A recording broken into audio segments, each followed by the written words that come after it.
Hello everyone, so this is Jack from Visual Effects and today I want to just show you our new product, Haze Planes. So it's an ugly looking product in terms of the stuff that you get, but it actually creates wonderful little things and saves on render time.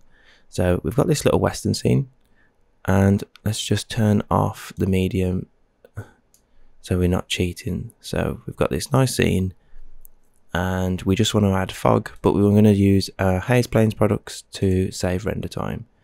So we'll just turn the brightness down. Now we've got fog. We've got no fog, sorry. So I've already set up some planes. One here, and one here.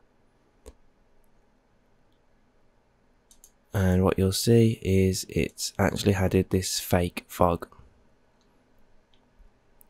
And it's 2D, so it doesn't really add too much to the render times. So now we've got these planes turned on, we can perfect them a little bit because we can see there that the fog is cut off, so we can just make that a bit bigger. And then these can probably come forwards a little bit. So what we've done is we've created fog just using planes, and let's just quickly show you how these were set up. So it's just a normal diffuse material with roughness all the way up, that should be. So now we're just going to jump into the node editor and see how we got it set up. So all we've done is we've picked one of our haze maps, which is this one. We have used color correction to feed it into the opacity so we can edit the gamma, brightness and contrast to show how much haze we want. So if we just crank that down, we can see what's happening there. It's getting really thick. And if we crank it about somewhere there, makes it look a bit more believable, like dust. And then the only other thing we did is use the diffuse and change the colour. So the map is originally white, but we wanted to make it look like a sandy haze, so we changed the colour to this like sandy colour. And then for the ones on the side, we used the other map. So we used Haze Plane 22.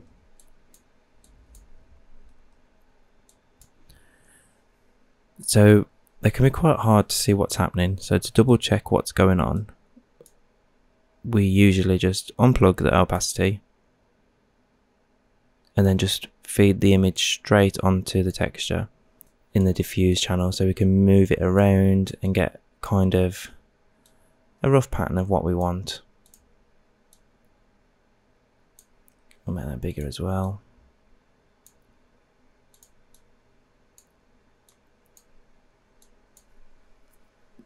So we can see how the haze is going to form, and then